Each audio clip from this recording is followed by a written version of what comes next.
Minecraft के Pokemon की video में मैं सर्वाइव करने वाला हूँ लुकारियो बनकर। और हाँ, वीडियो के आखिर में मुझे कैसे भी करके सर आयरन का लुकारियो बनना है, जो कि दुनिया का सबसे बेस्ट पोकेमोन में से एक है। और इस वीडियो में मुझे कई सारी मुसीबत का सामना करना पड़ेगा और ये वर्ल्ड में मुझे सर्वाइव करने के लिए एक ट्रेनर का पोकेमोन बनना है और इससे मैं ये पोकेमोन के वर्ल्ड को इजीली सर्वाइव कर पाऊँ। और हाँ, ये वीडियो देखने के बाद आपको भी लुकारियो का एक्सपीरियंस मिलेगा। और हाँ, वीडियो अच्छा लगा तो लाइक के साथ साथ सब्सक्राइब भी कर देना। तो बिना टाइम वेस्ट के स्टार्ट करते हैं। डे 1 में स्पॉन होगा था एक जंगल के पास। और हाँ, ये इन्वायरमेंट रियल पोकेमोन के लिए बहुत ही बेस्ट होता है, क्योंकि यहाँ पे हमें कई सारी चीजें मिल सकता है। और तभी मैं यहाँ पे अपने भाई बहन को देखता हूँ जो कि मेरी तरह यहाँ पे खेल कूद रहे हैं। और फिर तभी मैंने अपने ग्रुप के एक लीडर को देखा जो कि अकेले में ही ट्रेनिंग कर रहे थे। और अब मुझे भी इनकी तरह पावरफुल लुकारियो बनना है। और गाइस, इनका अटैक तो देखो, ये एक ही झटके में पेड़ को तोड़ देते हैं। और कुछ देर तक खेलने के बाद आखिरकार यहाँ पे शाम होने लगती है। और हाँ गाइस, रात में यहाँ पे तो और भी खतरनाक पोकेमोन निकलते हैं और इसलिए हम सब जल्दी जल्दी केव के अंदर सोने के लिए चले जाते हैं, ताकि रात में हम खुद को प्रोटेक्ट कर सके। और सुबह होने के बाद हमारे घर के बाहर जोरदार आवाज आने लगा। और गाइस, यहाँ पे चल रहा था 2 ग्रुप के पोकेमोन का महायुद्ध। और गाइस, ये पोकेमोन की आर्मी बहुत ही खतरनाक और पावरफुल भी है। और यहाँ पे मैंने देखा कि मेरे सारे दोस्त लोग यहाँ पे डर रहे हैं। और तभी मैंने देखा कि वो सारे रियलू एक एक करके बाहर चले गए हैं। और पता नहीं यार, ये इतने खतरनाक बैटल के अंदर बाहर क्यों गए हैं। और बाद में पता लगा लुकारियो ने हम सबको दूसरी जगह शिफ्ट होने के लिए कहा था और इसलिए हमारा ग्रुप का लीडर सारे रियलू को लेकर चले आता है।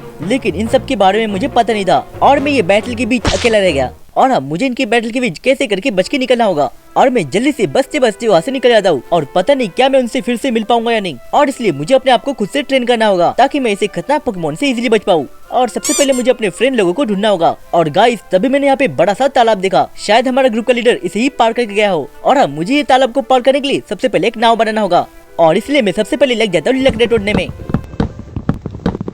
और कई सारी लकड़ी तोड़ने के बाद मैं जल्दी जल्दी बनने लगता हूँ क्राफ्टिंग टेबल को और इन सब की मदद से मैं अपने लिए बोट बना सकता हूँ। और फाइनली गाइस, आखिरकार मैंने अपने लिए बोट बना ही लिया। और गाइस, मैं लाइफ में फर्स्ट टाइम बोट चला रहा हूँ और सही में ये देखने में मुझे बहुत अमेजिंग लग रहा है। और शायद हमारा स्टॉप यहाँ पे आ चुका है। और गाइस, यहाँ पे रात हो चुकी है, इसलिए मुझे सर्वाइव करने के लिए खाना खोजना होगा, नहीं तो मुझे यहाँ पे जंगली पोकेमोन नहीं छोड़ने वाले। और ऐसे ही चलने के बाद मैंने यहाँ पे कई सारी बेरीज को भी देखा। और जब मैं ग्रुप में था तब मुझे सिखाया गया था कि इनमें से कई सारी बेरियां खतरनाक भी होते हैं, क्योंकि उन्हें खाने के बाद कभी कभी पॉजिटिव इफेक्ट भी आता है। और शायद मुझे अच्छे से देखकर ही बेरी खाना होगा। और कुछ देर से चलने के बाद तभी मैं एक खतरनाक जगह पे आया और सेम में गाइस, ये जगह बहुत ही हरा भरा है। और हाँ, मुझे यहाँ पे कोई भी खतरनाक पोकेमोन नहीं दिख रहा। और शायद मुझे अपने आप को सेफ रखने के लिए एक बेस बनाना होगा, ताकि मैं बाकी सब पोकेमोन से इजीली बच पाऊँ। और इसलिए मैं लग जाता हूँ छोटा सा बेस बनाने में।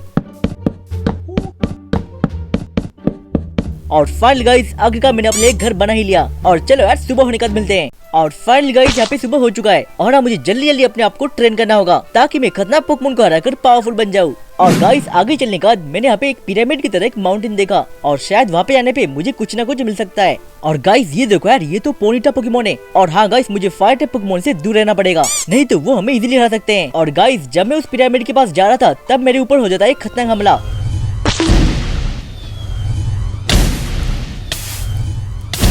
और ऐसी 16 बीम से बचते बचते मेरे पास बस एक कम ही हट रह गई थी। और शायद कोई ग्रास टाइप पोकेमोन है जिसने मेरे ऊपर अटैक किया है और इसलिए मैं अपनी जान बचाकर वहाँ से निकल जाता हूँ। और वहाँ से निकलने के बाद मैंने यहाँ पे एक छोटा सा घर देखा, शायद किसी ट्रेनर का हो। और इसलिए मैं अंदर जाने के लिए धीरे धीरे करके सारी चीजों को तोड़ने लगता हूँ।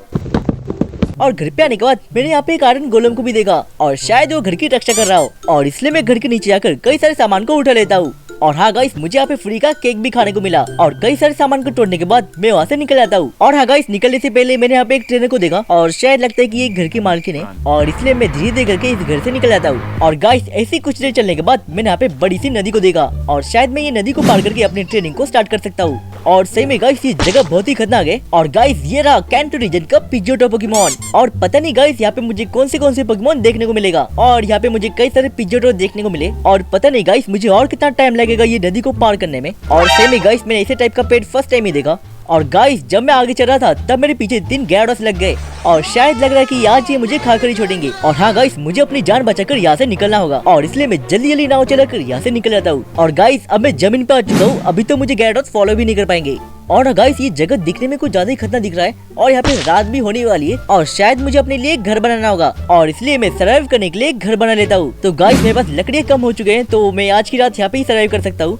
और जब मैं रात को सो रहा था तब मुझे बाहर से डरावनी आवाज सुनाई दी और तब मैंने देखा कि गैरोस मुझे फॉलो करते करते यहाँ तक भी पहुँच गए। और मैं अपनी जान बचाकर वहाँ से भागने लगा, क्योंकि गैरोस बहुत ही खतरनाक पोकेमोन होते हैं और मेरे पास अटैक करने के लिए कोई मूव भी नहीं है। और मैं गैरोस से भागते भागते बहुत ही थक चुका था और तभी मुझे बचाने के लिए आते पोकेमोन वॉरियर, इसलिए अपने एक ही छड़ी के वार से तीनों गैरोस को भगा दिया। और शायद मुझे लगता है कि मैं इनके साथ ही रहकर बेस्ट पोकेमोन बन सकता हूँ। और इसे रिक्वेस्ट करने के बाद उसने मुझे अपनी साथ बुलाया। और गाइस, ये ट्रेनर का नाम है एरॉन।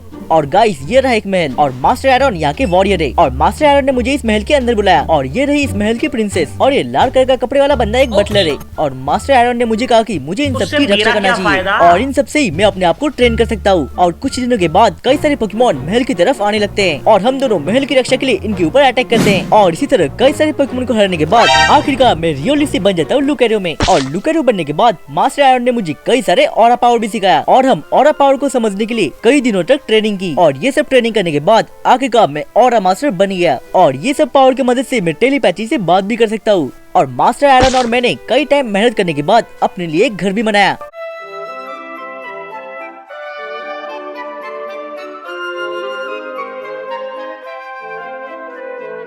और ये घर के अंदर ही हम अपनी ट्रेनिंग को कंटिन्यू कर सकते हैं और यहाँ की छत की वजह से हम दूर दूर तक लोगों को देख भी सकते हैं।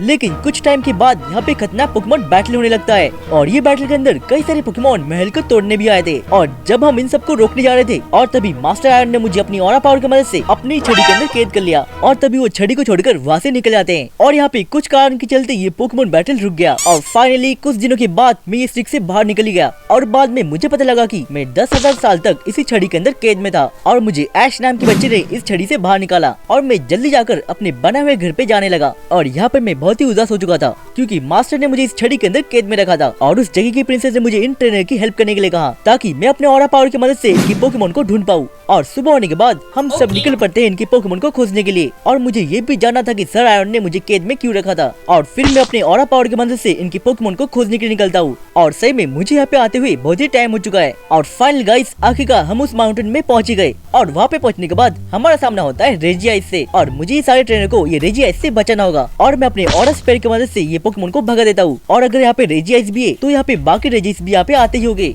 और कुछ टाइम मेहनत करने के बाद फाइनली हम ये माउंटेन के ऊपर पहुंच गए और सही में गाइस ये माउंटेन दिखने में बहुत ही अच्छा दिख रहा है और यहाँ का एनवायरनमेंट बहुत ही स्ट्रांग है और कुछ टाइम खोजने के बाद हमें आखिरकार ऐश का पिकाचू मिल ही जाता है और शायद वो ऐश को ढूंढने के लिए यहाँ पे आ चुका था और फिर तभी हमने नोटिस किया कि हमारे ऊपर एक रेजिरॉक है जो कि रेजिस का सबसे पावरफुल पोकेमॉन है और तभी वो रेजिरॉक हमारे ऊपर अटैक करने के लिए आता है लेकिन मैंने अपने ऑरा स्पेयर की मदद से ये सब रोक के रखा था और तभी अटैक के वक्त रेजिरॉक यूज करता है अर्थक्वेक लेकिन मैं भी अपने आप को बचाने के लिए यूज करता हूँ वाटरफॉल को ताकि रेजिरॉक ये सब देखकर भाग जाए और तभी मैं अपने आप को बचाने के लिए उस जगह से निकल आता हूँ और बाकी रेजिस से बचने के लिए हम आ चुके थे केव के अंदर और ये केव बहुत ही सुंदर दिख रहा था और अंदर आने के बाद मुझे पता लगा कि सर एरन यहीं पर ही है और उन्होंने अपने आप को सैक्रिफाई किया था इस जगह को बचाने के लिए और हमारे अंदर आने की वजह से ये सारी जगह पे लावा उठने लगता है और इससे ये पूरा जगह तबाह हो सकता है। इन सब से सारे पोकेमॉन बच नहीं पाएंगे और ये इन्वायरमेंट की वजह से म्यू का तबियत भी खराब होने लगता है और ये सबको रोकने के लिए बस एक ही पावर चाहिए, वो है ऑरा का। और फिर मैं और ऐश अपनी ऑरा की मदद से ये जगह को ठीक करते हैं और मैंने इस जगह को बचाने के लिए अपने आप को सैक्रिफाई कर दिया। और फाइनल गाइस आखिरकार मैंने अपनी सारी मिशन को कम्प्लीट कर लिया है। और गाइस ये वीडियो देखकर आपको कैसा लगा ये आप हमें कमेंट में बताएं और अगर आप हमारे चैनल पे नए हैं तो जल्दी से हमारे चैनल को सब्सक्राइब करें और ये वीडियो अच्छा लगा तो जल्दी से इस वीडियो को लाइक कर देना और मिलते हैं अगली और नए वीडियो के साथ। Thanks for watching.